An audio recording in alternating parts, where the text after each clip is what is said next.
Morning, everybody. Um, so let's talk about our day yesterday. We had the pretty awesome day yesterday. So I'm gonna go to the 2 minute. Y'all know that's what we trade. I'm gonna go to regular trading hours so we can find the open a little bit quicker. What was it yesterday? Wednesday. All right, so you can see Wednesday market open like right here, basically. Um, Overall, the market ended up playing out more bullish in a northern pattern. If you guys remember yesterday, I had talked about that I was a little more bullish on the market yesterday than bearish. Also, that was what was put out in the guidance. And so we played calls, right? And so the market opened up. We had a little pump. We waited for the pullback. It was actually really, really annoying. I'm going to be honest with you guys right here. And so those of you guys who were trading with us, you guys, so we use technology, guys. We use this right here. This is our technology we use to trade. We're using TA to set ranges. It helps fix our patience and you know control our emotions. We had a range set to pick it up to pick up a long for the bounce at 420.5, I think it was, and literally this candle hit what was the low? 420.56. Missed it. I mean, the call was so great. Missed it by freaking 6 cents, guys. It happens. Whatever. We let it go. We didn't chase it. Then we moved our call up a little bit, and we were able to pick it up, on the swing side there. So, but we did get a nice, nice couple trades out of it at the end there. I believe we got one on the push north here. Yeah, it was right here. We had another call that entered us in at, I believe it was 422.80. And so when we came up in here, right, threw us in the call, and then we took that little scalp up. So all 100% automated. It was awesome. We just sat back, had a good time. We talked about the bearish divergence in the room, so I told everybody to be really careful on the calls. You had 1 2 3 1 2 3. I mean, it's literally textbook. And so that set up for the perfect put throughout the day. I know some people took the put. I think our put, this is, again, it's one of those days, right? Our put was somewhere like 424.30 or 40, somewhere around there, right? And we literally hit 424 like 36. It was so annoying. I mean, we literally called the top, called the bottom, almost too well, I guess. So, but it was literally a textbook day, right? You had your bearish divergence. We played that out. You had your bullish divergence, little micro bearish divergence right there, right? But it was pretty minute, and so it did play out slightly, right? But you had your continued bullish divergence throughout the whole thing. Bam, played out. I mean, you could literally just play the divergence yesterday and killed it. We did not take call contracts at the end of the day, like I know a bunch of people are talking about doing, because it's risky, guys. I mean, you have a big news thing that people are waiting for at 8:30 in the morning. That could be bullish, could be bearish, right? And so you can see the after hours. I mean, the regular hours, it kept pushing. You go to the after hours. I mean, we drove up all the way up here. And so you're all excited, you're sitting in your call going, man, I'm making bank. And then all of a sudden, boom, it dumps, right? We might get a little bounce here. We did create an equal low to here, which is potentially bullish, right? Especially because you have your higher high there. It's about an equal high, slightly higher high right here from here. Nothing too impressive. Again, you can see we got the divergence that played out. Boom, that nailed it again. You got the bullish divergence. I mean, this indicator is just amazing. And so that's kind of our day yesterday, right? So let's talk about today. Let's go to the 1 hour. That's where we love to check. Let's go to 1 hour. So the big thing on the 1 hour for me is we did break above the 21, which is something we've needed to have happen. We are blue on our little micro line here. But we are trying to break below it. So if we can stay above this blue line, which is sitting about 423.94, and that can continue to hold as support, like we're gonna have one more little push north. Now, the thing I would watch just slowly here is you do have somewhat of a little bit of a cup, kind of a handle-ish look here. So if we do flip below this 21, you know, kind of playing out more of the double top here, then that's going to come all the way back down here for the retest. We do have a little bit of bullish sentiment still pulling off here on the RSI, but you know that this line is going to be critical. So if we break below 423.27 or so, let's just say 423, and we retest that as a rejection, we're back below this little micro trend line that we had. Let me delete that. I like to thin these out a little bit just so you can make them a little tighter. So it'd be like that.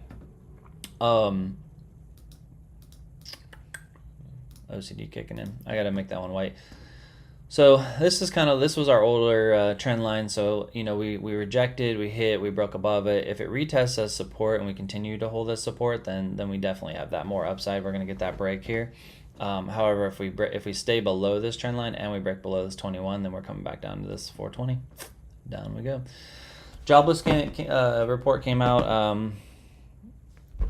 Yeah, the jobless report. I think the bulls were really hopeful that it was going to come out more bullish. I think it came out pretty neutral. It wasn't as high as they thought it was going to be, but it was higher than what it was. It's one of those like price built in kind of situations, right? So I don't think it's going to rocket it one way or the other.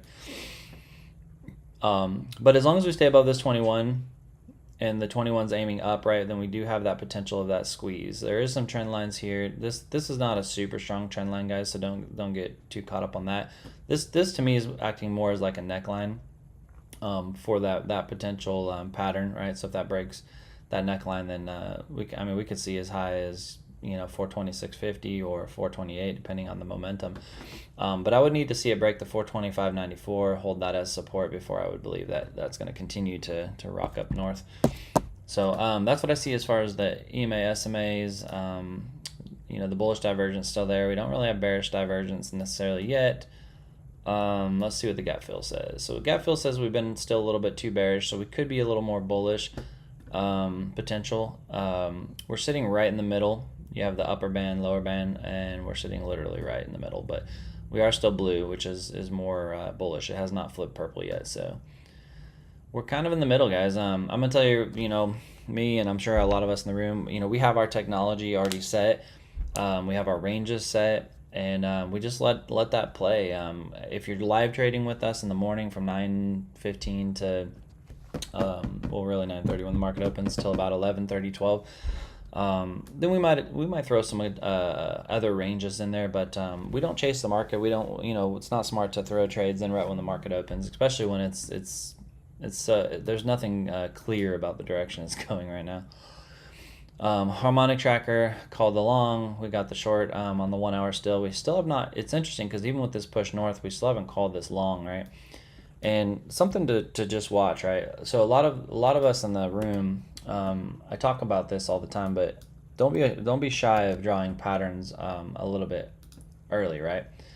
And so if you take this here like that, and then you take this this lower, we'll take it from this wick here, and you pull this up like that, right? We kind of have that rising channel, so I want to kind of see if what I would really watch kind of tight here would be this prior line, which obviously is acted pretty strong as resistance. I'd want to see if we come down, hit this, hold as support, right? Come up like that, hit this again, hit it, and then we're going to get our squeeze. If this squeeze right here breaks to the south of this line here, it's going down. If it breaks to the north, right, then we're going back up and we're going to hit this somewhere around the 428, 427, high 427, something like that. So that's the if or end. I want to tell you guys the way that I do it and the way that we do it in the room. I'm not just simply telling you we're going up, we're going down, because market conditions change. Anybody who tells you we're going up or we're going down just indefinitely, like that's just how it is they're taking a chance, or they're a long-term trader, right? If you're day trading, it's not hard to look at a longer pattern or a longer channel and say, I'm bullish or I'm bearish, right? We don't do that. We scalp in our room. We look for these micro movements. I mean, we're making money up, making money down, making money up, making money down. I mean, we want to capture these micro movements, and so most of our trades last anywhere from like 10 to 30 minutes. I mean, that's ideally, right? Get in, get out, secure your money. And so we're looking for those micro movements. And so the way we teach it in our room, you guys know, or in the community, is the if or end scenario. There's always an if or end scenario. If we break above and we hold support, we're going up. It's that simple. If we stay below here and we break below this, or if we break below this and we retest and fail, we're going down. I mean, and the rest of it, you just got to watch, right? Just watch the market as it goes through. Or you can use our technology. I mean, like I said on this page here, we teach you how to set up the settings. If you're busy and you work, set the settings, right? We set up some pretty safe settings. I don't think we've lost a trade on there in quite some time.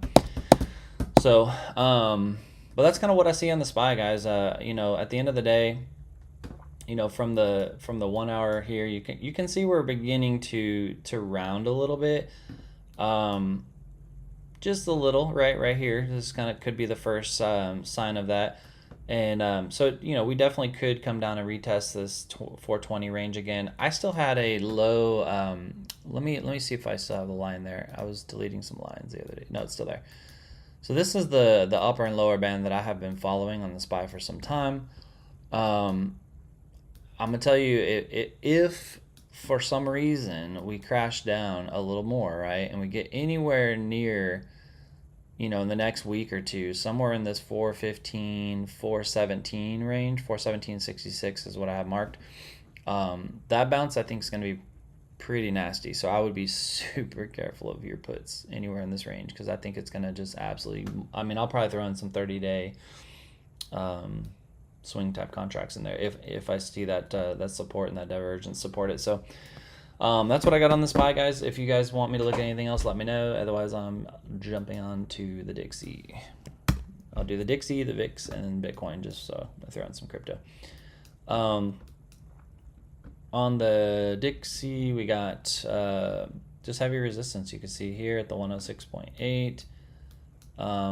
We can drag this sucker down here. This will give us an idea of kind of a trend line, right? At some point, we'll likely, if this support holds like it's been trying to do around that 106.5 range, it's going to come up and hit this again. So it's a good measure, right? Because if we come up and hit this and we start to reject again, the markets are going up as it comes down, right?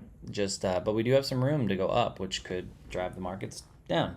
So we want to keep a close eye on that. Let's take a look at the VIX.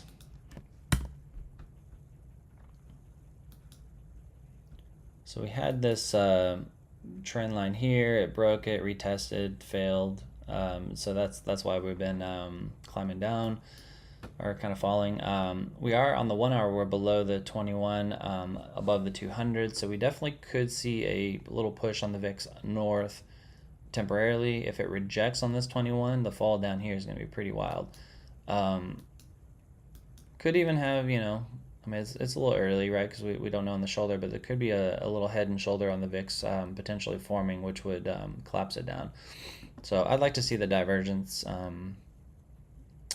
kind of match, which you have a little micro here. I mean, you got some higher highs here, right, and some lower highs there. So a little micro divergence, but nothing too wild. But anything as this begins to come down here and the markets pump, if it gets into this level here, it's likely to find some support to push back up. So should be some pretty good oscillations today.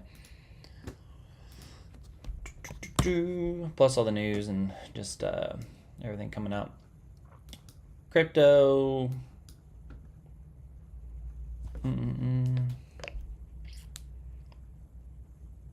Looking mighty bear flaggy.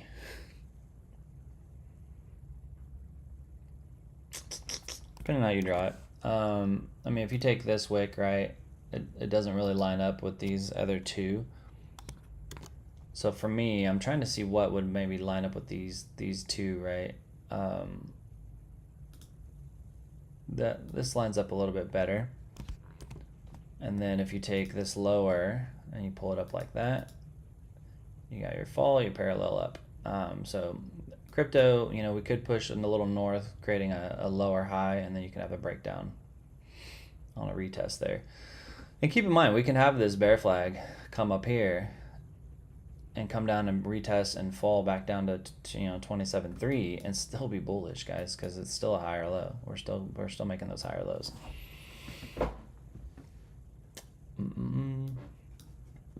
What's interesting to me is more so on the bullish aspect of it is you have this pump which just got hardcore rejected, created a lower high, but now we have a higher high than here. Not only a higher high, but it's holding support fairly high, right? Which is a good sign. Also, you have your fall. I think we talked about this yesterday. You have your inverse head and shoulder, which tried to play out. Now it's kind of holding. Now it's a little more. I mean, you can almost kind of call this a little cup trying to create a handle, right? But either way, I mean, signs are looking that we might have a little more push north. The only thing is, just watch this 21. I mean, I'm telling you, these two, the 21 SMA and the 200 EMA are my favorites. Because if we break below this 21 and it starts to squeeze into this bear flag, it's going to pop down. As long as we stay above this 21, right, it's just going to continue up. So, I don't see any requests, guys, so I might just keep this short and sweet. We're going to trade today. If you guys want to come in, please do so. If you're in the community watching this on the huddle, please also come in. Today's Thursday, so we will trade. Tomorrow is Friday. For those of you guys who know in the community, I'll take a look at AMD. For those of you who know in the community, on Fridays we don't really do a lot of trading. We do a lot of training, and so we do some replay exercises. We kind of have some fun with it. Joke around a little bit. Just it's a day to just kind of learn, right? For those that are newer. Fridays aren't the best days to trade, right? Unless conditions are right for it. So, which most of the time I'd rather just take the time and just do some teaching. So let's take a look at AMD real quick for you. I don't believe I have it on there, so this is my random one that I do. So AMD. I did see some news on AMD though earlier. AMD is interesting, right? Because you just right off the bat, you got this kind of inverse head and shoulder looking going on here. You can see some of my old lines are still pretty relevant, right? Like, let me drag that out. See, look. I mean, literally retested that. So, to me, a break of this trend line. Let me mute my zone tracker to make it a little easier for you to read here. We'll just talk about support and resistance. So let's delete this one. That was the one that we were measuring the break, so that played out perfect. And so let me show you both these lines that we were watching. So you have this one from there touching that point. You can see flip from support to resistance, still acted as resistance. So this is going to be a very strong resistance line. And it's actually kind of the, almost the neckline of what could be an inverse head and shoulder. So, it's definitely a line I would watch for. It would have to break above 106.6 for me to take a call. If I see a break above 106, I want to see a rejection off 109 and then a hold of support. And then I'll take that call because it's going to pop. Aside from that, we're just ranging. You can see that so far it did create a lower high, starting to reject, a little mini double top. Our 1 hour is starting to flip red, hasn't decided yet. I don't really have any divergence in there that I see. So it may just trade in this range. For me, if I'm trading this, any rejections off of this line here, if you get a double top, head and shoulder, some kind of bearish pattern, right, you can take a nice put off of that. However, if you stay above this and you break above this and you hold as support, I would be really careful on your put because you're getting ready to pop north. So harmonics, we called the long, called the short, called the long, called the short, and now it's in a long. So that kind of coincides with what we were talking about. And then gap fill shows that we've been a little heavy on the bullish side, so might need to pull back, but it's not much. It's not quite gap fill yet. Where are we in the band? Yeah, and also in the band, see we're blue, plus we're right in the middle. So, wouldn't surprise me if we didn't have a pullback to 101, create a higher low, and then begin to push up. And then the 21, I mean the 21 is holding above the 200, and we're above the 21. Definitely some bullishness coming, man. It could be a really good call if it breaks all the right levels. I mean, tons of resistance up here, right? But if it breaks these levels, you can get a nice little pop off it. Let me look at something like the daily. I'm just curious. Actually, yeah, look at this. This is what I wanted to look at. So you see how you have your pump here, and then you kind of have your bull flag pushing right here, your parallel drop. So this actually, what you could watch, man, honestly, I'm gonna adjust this line here. I would take a line like this off the daily, which we're like right at. It's almost more of a wedge, actually. If you count this, I was looking more for this line here, but however you look at it. But see how it's holding the support on the upper band? So if it breaks this, man, you could have a pretty nice little push north. I don't know if you saw that. Something similar to what happened here, right? I mean, it doesn't mean it's gonna hold. That could happen too. So I would trail the stop loss. Same thing that happened here. Look, same pattern. Boom. See, just larger. So you got your run, your fall, pop. But you notice the volume didn't pick up until you got your confirmation volume. Then you had your rejection. It came up, had its retest, and then bam, took off. So that's what you're looking for. So I'm going to go ahead and stop this on the community side, guys. We'll see you soon.